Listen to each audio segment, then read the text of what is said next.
Three, two, yo, hi Neil. Hey, Precious, how are you? Hello. I'm good, I'm good, I'm good, I'm good. How was your weekend? Good. It was relaxing. I relaxed a little bit, which was nice. I wasn't relaxing. I had a lot of MBA assignments to do, so it was a lot Oh, of really? You're yeah, doing trying. something with the product development, correct? Yeah. So I started my MBA this January, and it's been Mm, crazy trying to shuttle school and work. mm, mm, Right. So for everyone listening, anyone that is playing this later, um, maybe we should start with an introduction. My name is Precious. I'm Precious Ngube, and I am the community manager here at Tubian. So, 3 days ago made it 2 years since I joined Tubian, and it has been a lot seeing the product move through different phases, trying out different things, and then here we are, right? The most important thing is that no matter all the transition that I've experienced in these past 2 years, one thing remains the same, and that is that we have the developers in mind. Developers are the core of what we do, and everything that we build, all the AI tools that we are building so far, is related to is just to make sure that developers are doing well. That developers' life becomes easier. They are the core of what we do at Subian. Right. So I've been here doing community stuff and a little bit of marketing stuff here and there. And then this is the 10x developer podcast. We'll talk about that later. Let's let Roland John introduce himself. Hi, everyone. My name is Nilanjan Ray Chowdhury. I'm the CEO and founder of Tublian. Like Precious said, it started as a passion project. Obviously, we evolved in last couple of years into something more interesting. Um, so one of the so Precious and I have been talking about this for a while. Obviously, we are very much focused on software developers. That's also means we live and breathe what's happening in this market, right? We have to be a couple of steps ahead than rest of others, so that we can help our community members to be ready for the future. So when we started YouTube Live, and the idea was, and Precious and I will just get together and chat about what's happening in Tubli, and we thought we're just going to open that up to the community. During the process, we realized, hey, there is so much more we can do with this, right? We obviously learned a lot of things happening in AI space because we are an AI company. So we thought it might be easy to, or maybe beneficial for our community to kind of share what we learned. We learn every week. So this kind of a genesis of that podcast. The fundamental reason for calling this a 10x developer podcast is obviously AI is changing how we build software, right? It's happening really fast. You have Copilots, AI tools, LLMs. Every week there is something new happening. That means as developers, we need to evolve with them as fast as possible because the future of software development is going to be a bit weird, exciting, and totally different than what we are used to. And that's one of the reasons for doing this podcast. The goal is to help all of you out there to stay ahead of this curve. Figure out how to use these AI tools to be kind of more productive and maybe allow you to focus on more interesting stuff and have this AI tools do some of the grunt work that you really don't want to do. So the way of calling this as 10x is that we totally believe that if you figure out how to kind of use this tool effectively, your productivity going to be 10x, right? What you can do today, you will be able to do 10x more tomorrow. And we say that over and over again, and I think it's worth repeating this. AI is a very powerful amplifier of developer productivity, but not a substitute of developers' responsibility, right? You are still going to be in the driver's seat. So the quickly you can figure that out, the better I think you'll be ready for the future. And that's the whole objective of this podcast. Thank you very So much. yeah. So I don't know. So this is an evolving structure, guys. So Precious and I've decided to do a couple of experiments in here, and we would welcome your feedback to see what you like to hear more, what should we not do, what should we do more. So definitely provide a feedback. So what we're gonna do is the goal is to kind of, like I said, we always stay up to date with what's happening. So we're gonna have a news segment in this podcast, primarily going to focus on some exciting tools we found that we thought was very interesting for developers, and we're going to share that with them so that you find them valuable, maybe incorporate in your workflow. So become a 10x developer. So all the news items going to be very focused on how these tools can turn us into a 10x software developers. Then maybe if we find one particular story interesting, Precious and I going to be like two friends got together over coffee and discussing. There's going to be a very casual format. So you're going to talk through that story. And maybe at the tail end of the podcast, share what's interesting things happening in Tublian, or how we are changing as a company based on all this new technology that's coming out. Yeah. That's kind of it, right? Anything I missed, Precious? No, I think you nailed it. Everything you said is on point. Right. Okay. Yeah. Okay. So just while you were saying you are doing your introduction, I just saw this tweet from Elon Musk that said, "Just grok it."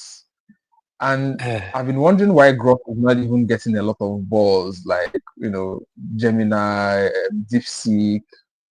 We had the rest of them. It feels like Grok is just a Twitter thing. I didn't even know they had like an interface and all. But yeah, I mean that's why we are here. It's part of the things we are going to talk about. Yeah. Yeah. I've been hearing Yeah. good things about Grok. I'll be honest with you, personally, I haven't tried it. Even though I have a Plus subscription, I think I get an free access. I haven't. Yeah. For me, most of these tools are very much based on my workflow. I guess I haven't figured out how to put Grok in my workflow. I think lots of people are using Grok as an alternative for ChatGPT for like a general AI assistance. I Yeah. still kind of go to ChatGPT by default because I've been doing this for a month. Maybe with what experimenting, I just haven't made the switch yet. But I'm hearing Yeah. good things I was about it, though. I was telling my friends last week that feels like I'm in a relationship with ChatGPT. I mean, DeepSeek was Yeah, an amazing technology. I loved it. I used it. The thinking yeah, stuff was nice, but yeah. I still end up typing ChatGPT on my Mm, search bar because it feels like we have this mm, connection and it understands me. It knows what I don't like. It knows mm, what I like.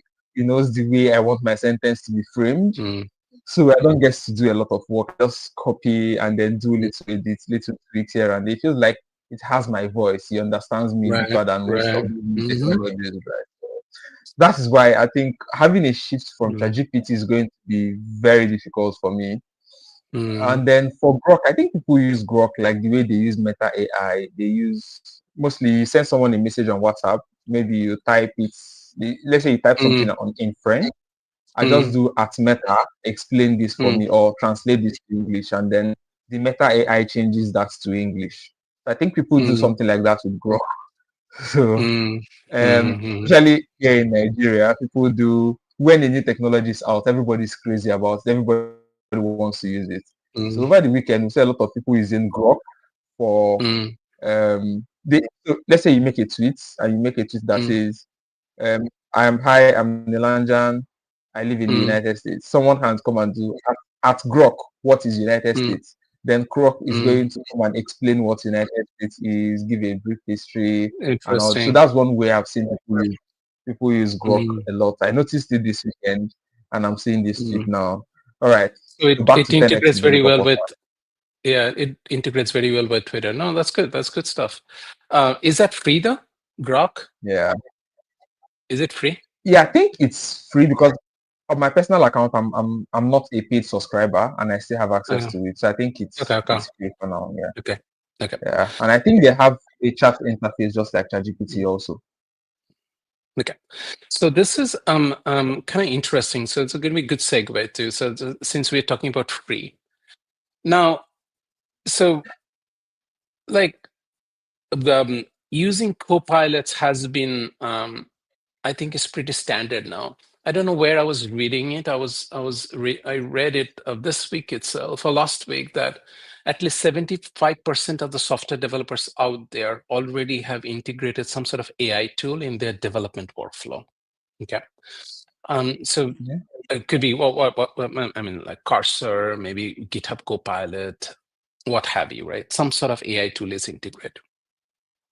Now I know this. I think this is relevant for especially for our community. Lots of developers are very price sensitive, right? GitHub Copilot, Cursor, all this are paid, right? They have a free version. The free version has some sort of limitation. I mean, you get certain number of API calls. After that, it max out. I used to use GitHub Copilot free, but then I just kind of switched and switched to a subscription model. But Google obviously wants to disrupt this market. So they came out with this new Gemini Code Assist, which is free. And they have a huge, the free tier has an extremely generous limit. So you get almost 180,000 code completion per month, which is just crazy. Oh, Yeah. it's And so 180,000. 90%, almost 90x more free than typical AI dev tools. So if you're out there, you are price sensitive, you have a VS Code, but you don't want to pay for any of these AI tools, this Gemini Code Assist must be the tool you should check out. I installed it in my VS Code. It was super easy to do. It essentially just a plugin. And then you get this assist box that you can just ask question and get code completions. Wow. So yeah, I Mm, mean, yeah. if you, Mhm. I'm trying to drop the link to the Gemini Code Okay. Assistant so Yeah, yeah. people can get So more details of what we're talking about. they use Gemini 2.0, which have heard real good things about it, obviously. They're especially this model is trained on real world code. So it supports all sorts of major programming languages. For code completion, generation, chat help, even automated pull requests. Now, this one was interesting. So far in my workflow, I have integrated AI tools in multiple ways, right? We obviously have an AI tool integrated in my VS Code that I use for code completion or help, or if I get a bug, exception, I copy paste, get some feedback, right? We have this dev tool that we build, we use for fixing general issues as a pull request. But I never Yeah. used a tool that actually reviews the pull request. So Gemini Mm. came up with this code assist also provide pull request reviews for free. So for an example, if you have an open source project, if you're open source maintainer, your personal project that you have other contributors in your project, you can add this code assist to your GitHub project easily. That's also that link is also provided there. Yeah. Uh, The yeah, the continue.dev. no. The one that says github.com/marketplace Okay. slash Gemini Code Assist. This link right here. Maybe Oh I can yeah. post it. Can I post it here? Yeah, I Oh, think you I already already did. posted it. I already did. Yeah. Yeah, I already Yeah. did. So it's super easy. I just added last night to all of our core projects in Tublium. So the benefit of this is that now anytime somebody push a pull request, this code assist will automatically review that pull request for free. Wow. So if you're one of those developers who haven't tried any of this tool AI tools because for whatever reason they were expensive, now you have no more excuse. So definitely check them Yeah. out. Yeah, I I think think this I did. move is. Mhm. Yeah, I was trying to make, sorry for cutting it short. Just No, hold that sure. thought so that you can come back to it. Yeah. So I was trying to make Mhm. a contribution this morning, and then after I made the contribution and I made the pull request, I Mhm. noticed that I had like a lot of bots. I haven't made a contribution in like 8 months. So Mhm. today when I was done, I made the pull request. I saw like a lot of levels of approval by different kind of bots. This one Mhm. said approve, this one approve, this one approve. And now I'm Mhm. just waiting for the maintainer to just come and click approve. But Mhm. I mean, there are all these bots, they've already gone through what I did and they're saying, oh, it's cool. So all the Mm, maintainer needs is just to come and click approve, and mm, then the code merges, right? mm. So that's also just to mention how fascinating this tool can be. But then go on. Yeah. No, this is the good point, right? I mean, it's all about I mean, again, going back to 10x thing, right? Reviewing pull requests is important, but if there is a tool that catches the common mistakes and saves you time so that you don't have to review it over and over again, this is great. This interesting about the pull request review of Google Assist. So one of the fundamental problems with this kind of tools is that this usually by default, this tools comes with their own standard. Okay, this is how I think the pull request should be made, right? They have a set of Yeah. basic standards, best practices. But as you know, every project, large or small, going to have their own different style, right? They do differently things a little bit. So the benefit of this assist, which I thought was really interesting, is that you can feed in your style guide. You can feed in the set of best practices you follow. So when it will review the pull request, it actually understands your project's best practices and guidelines and use that as a feedback mechanism, which I thought was super helpful. Wow. So yeah, so I think I was very impressed. This also fundamentally raises lots of interesting questions about AI tools and dev tools. I mean, Google is obviously making it free with this high generous free tier to completely disrupt the market, right? I mean, this will definitely now put a question. I'm questioning that, should I even need the paid GitHub Copilot subscription anymore? Because this Yeah. free limit is good enough for me. Yeah. And you remember we have our biz divergence, right? Yeah, So yeah, what does this mean for our biz divergence? Because I know we've had yeah, that too. Distribution has been like a little issues, guys. yeah, We've had difficulty distributing this too. So, yeah. having So one no, over that's a great 100K question. effective So review, yeah. yeah, so I know we're having a scaling issue with dev agent. So my goal is to make the dev agent free.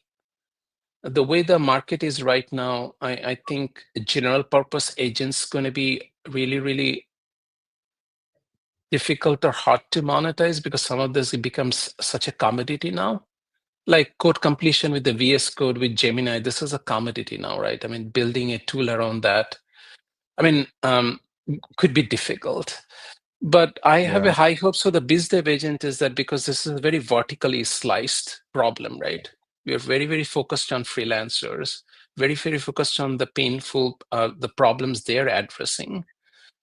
I think the amount of value, the type of problems we are fixing would be very difficult for general purpose tools to fix it. This is all about code generation, right? We are more about, hey, let me find you a project. I think it's a different problem. So do you mind mentioning some of the type of problems that you think ours can solve that the general purpose tools can't? I mean, just to get Oh, like a real context so around it that here. that I'll come back to that when we cover our main story because I think that was very, very interesting. Just to distill down that there are lots of hypes in the market versus what's the reality out there. I'll address Yeah. your question how we are Okay.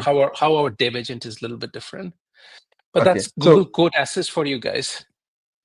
yeah. Okay. So the open source assistants, they continue 1.0. Want to talk about that? Yeah. So this one was interesting. I was not aware of this tool, but I see how they're coming in. Now we are moving to the next stage of the evolution, right? So we just talked about, hey, there are a bunch of general purpose AI tools and code completion tools that coming in to help you out. Now, what continue.io, continue.1.0 or continue assist is doing, we'll drop the code link, is saying, wait a minute, what if we allow you to build your own code assist tool, right? Instead of you relying on Gemini or Cursor or GitHub Copilot, you can build your own. So what they're doing is that they're essentially building a code assistant platform using which you can build your own code assistants. So for an example, let's say you think that um, Gemini Code Assist is great, but it's not really good at solving problems for React project or specific front-end project.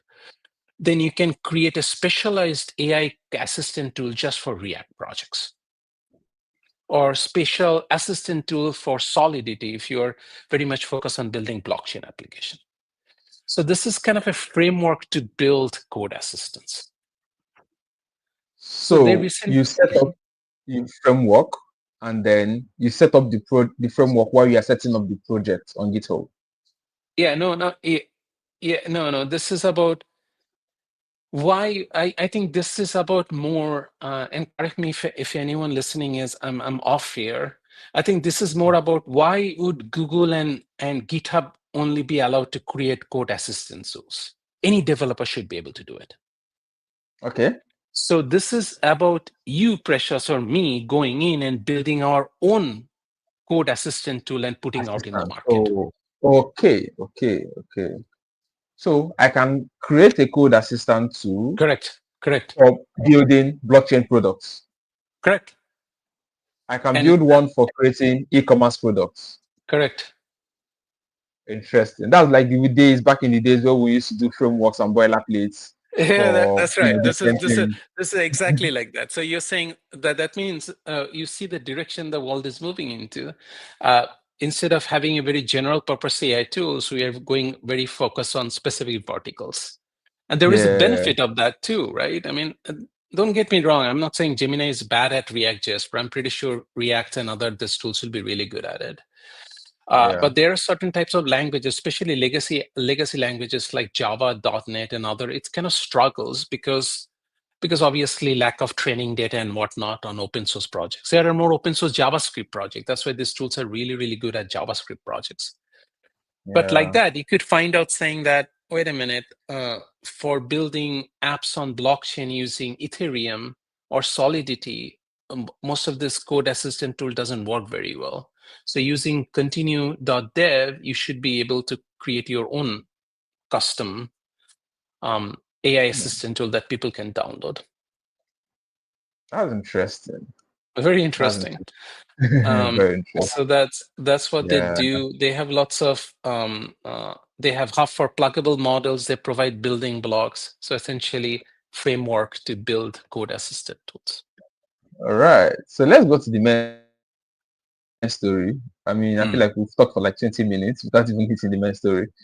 Guys, Okay. this is to show you how interesting, it's a whole lot. There's a whole lot to cover, right?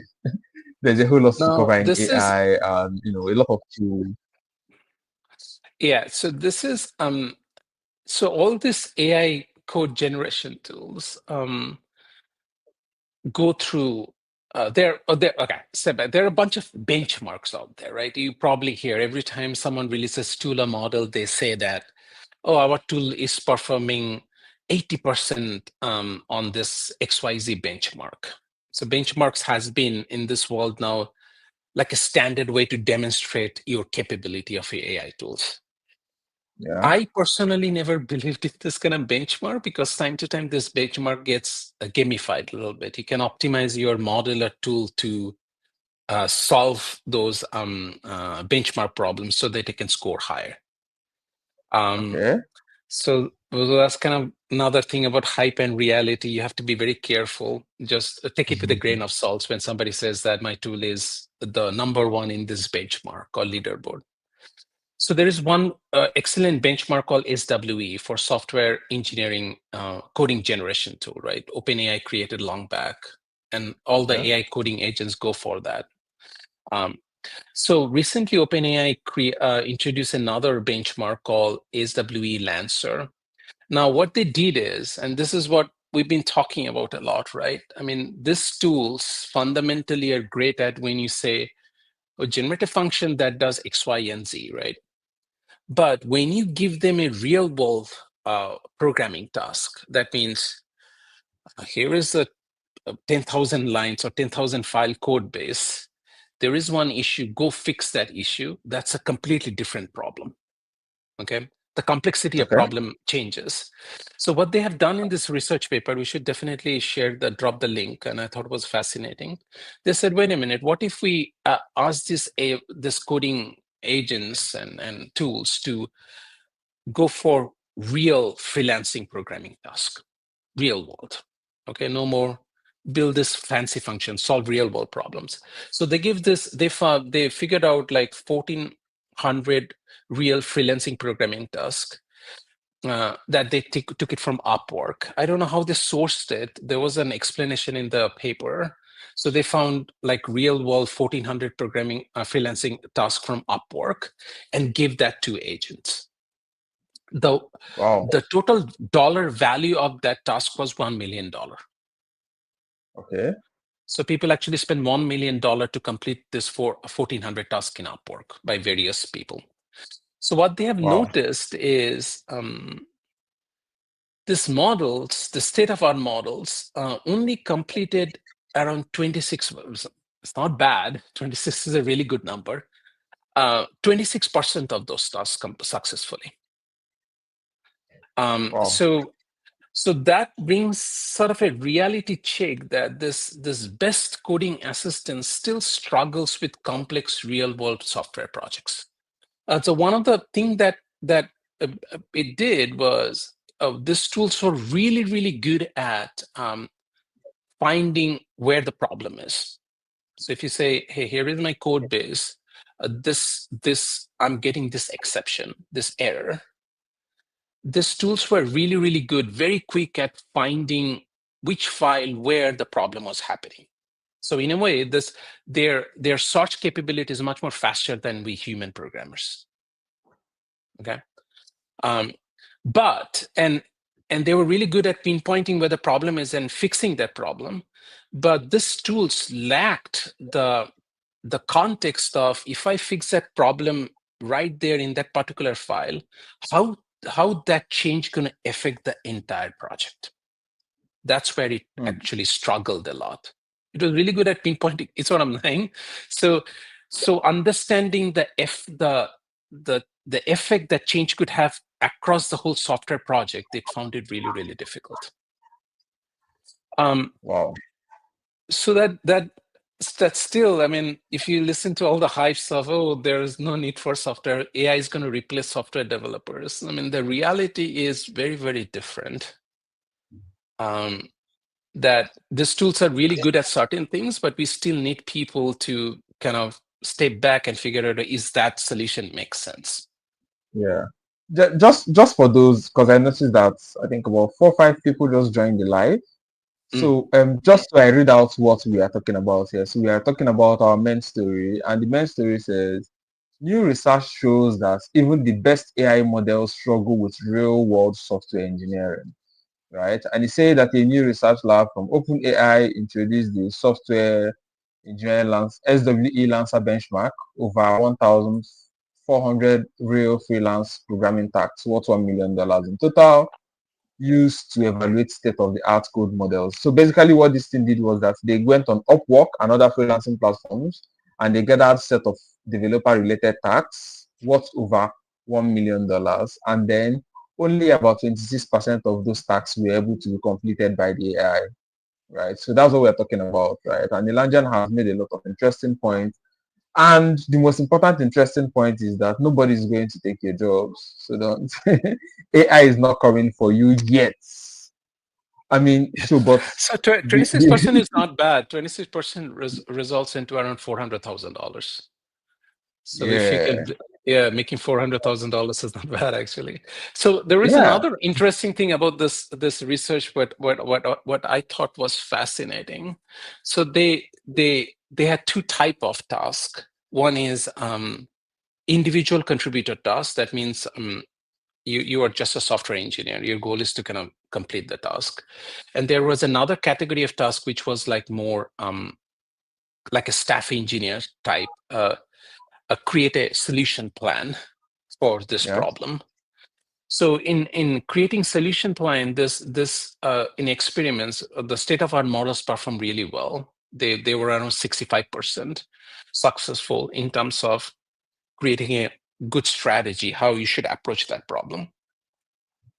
But only 26% in the individual contributor task there, it was only 26%. So, well, 26% of the time it was successful to kind of resolve that issue. It's not so. So that tells me that there is still place for us, but we need to figure out in a way that what's important for us. So the way what's important for us to get better at, and what all things we should offload to AI tools. I think the sooner we figure out as a software developer, I think better we're going to be in the path of becoming a 10x software engineer. Yeah. I think let's bring down 10x software engineer down to junior developers, because whenever we talk about 10x, the seniors are like, oh, okay, I can do it, I can get there. But for the juniors, they're always like, how is it gonna be? Is there even need for us? The job market is tight, nobody's hiring us. People are talking about hiring AI, right? So how do we how what is the place of junior developers? I mean, nobody likes talking about them, but I feel for them, right? So junior developers. So why I'm asking this is because in this story, it was said that they mentioned that Sam Altman said that by the end of this year, junior developers are going to be, AI will be able to do more than a junior developer, right? And then I think it was Nvidia CEO that was talking about hiring AI agents and sacking some real workers. And this last week, most importantly, last week, Chowdeck, a very popular Nigerian food ordering app. I mean, I order my food from them every day in Lagos. They reduced their customer service departments from, I think, 120 to 85. So they use AI to replace the rest. And they've been getting a lot of backlash on social media. People have been like, oh, why are you doing that? People don't even have job. Unemployment rate is high.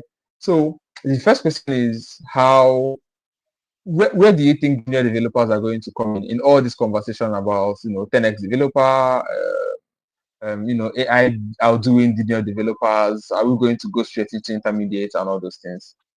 I think junior senior, that distinction is important, but my real feeling about them, right? I think if we are defining this in years of experience, I think that those things are not relevant, to be honest with you, because it's not about knowing anymore. I mean, and we talked about this, right? So I think the fundamentally, it's very important for software engineers to be great at problem solving, system thinking, architecture. So when lots of things change so fast, you should be focusing on things that hardly change. So the idea of a good architecture, how to solve problem, is critical. I think is going to be even more critical going forward in the future, because let's be honest with you, no one's going to be hiring you because you know JavaScript. I don't think that's important anymore. And I might get a backslash for this, but what I mean by that, let me clarify this. What I mean by that is not just knowing the language is not important anymore. These tools are really good at generating JavaScript code, right? What you have to understand is that, are you good at analyzing the solution that these tools are generating to figure out, is this a right fit for the solution? And I think that would come through understanding of what a good architecture looks like, understanding what's the right way to solve this problem, or even understanding what's the right question to ask. I think is going to be critical. I think there are lots of hype out there, and I mean, maybe we contributed to that a little bit too. But the reality is what we just talked about here. These tools are really, really good at certain type of problems, but not good at doing everything. So what we need to figure it out is figure out what the stuff that we should be doing, which is again critical thinking, problem solving, figuring out how we can fit this AI tools in a workflow to be more productive.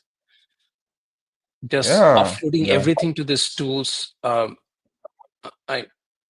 don't think these tools are there yet for prime time. Yeah. Okay. So if you're a junior in quotes, build stuff, do focus more on learning about critical thinking, how to get things done, strategies, structure, architecture of code that you're writing, not just typing out JavaScript code or and building and some. and and very important, and get comfortable using these tools. Yeah, get comfortable No, using these tools, know yeah, how no to one's use them gonna. to build Yeah, stuff. yeah, you have to. I mean, it's kind of red flag for me if somebody comes to me now. I'm looking for a job, and I say, "What AI tools do you use?" And if they I get a stare blank, that's a red flag immediately. Yeah.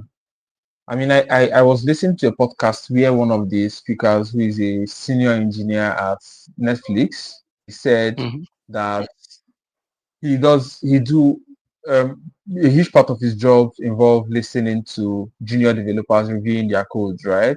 So when he opens their code base, he looks at what they've done.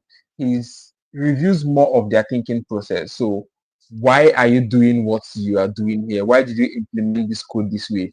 And when he Mm, sees something that is out of ordinary, that he knows, okay, this is not something that this person should be able to do. This person is just copying and mm, pasting random code and they are working. mm. He knows, right? And he's going to be like, hey, That's a Fog, that's you a need to do really this. that's a $1 million point right there. That's excellent point. Yeah, So this you this should, this this transition to hiring processes, right?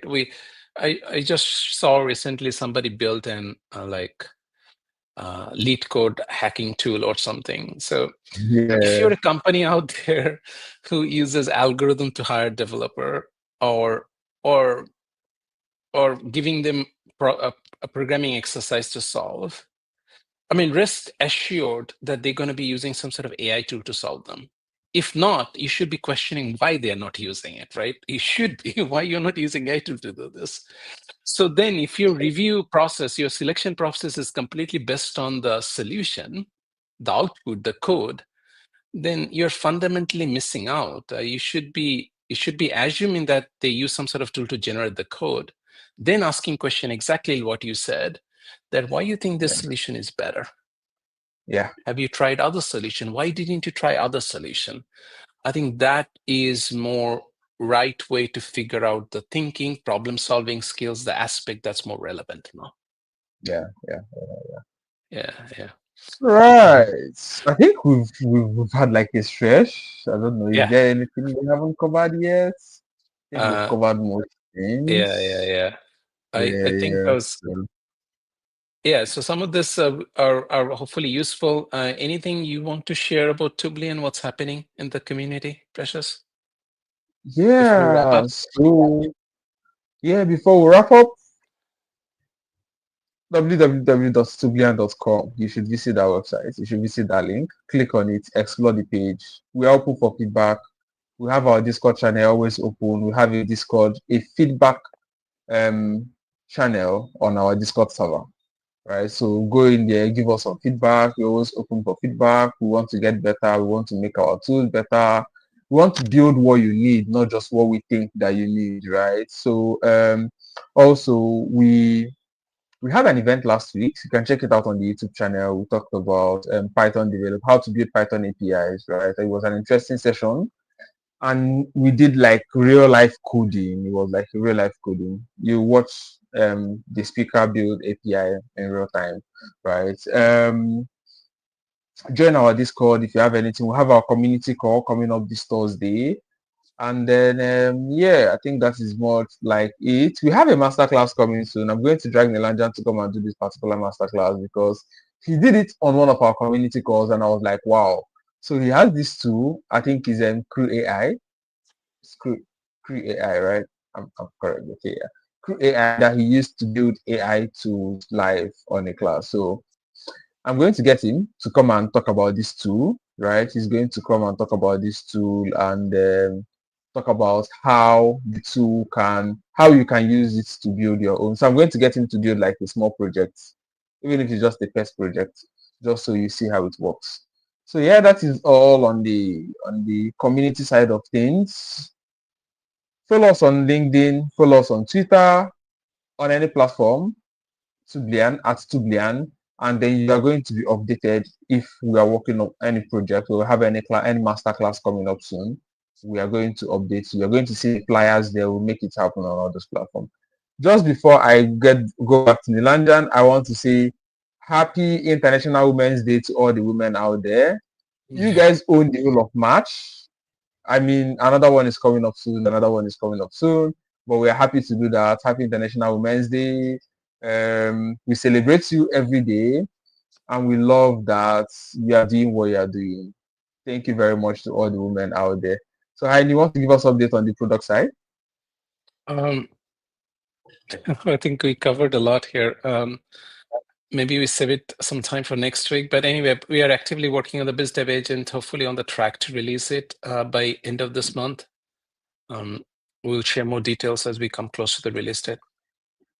All right. Definitely let us know what kind of news you like to cover if you like this podcast.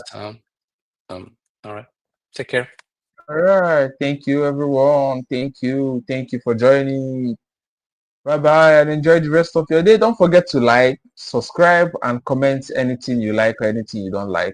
More of the things that you don't like, the things you want us to change. Yeah. Thank you very much. Thanks. And enjoy the rest of your day. Yeah. Bye. Enjoy your week. Bye.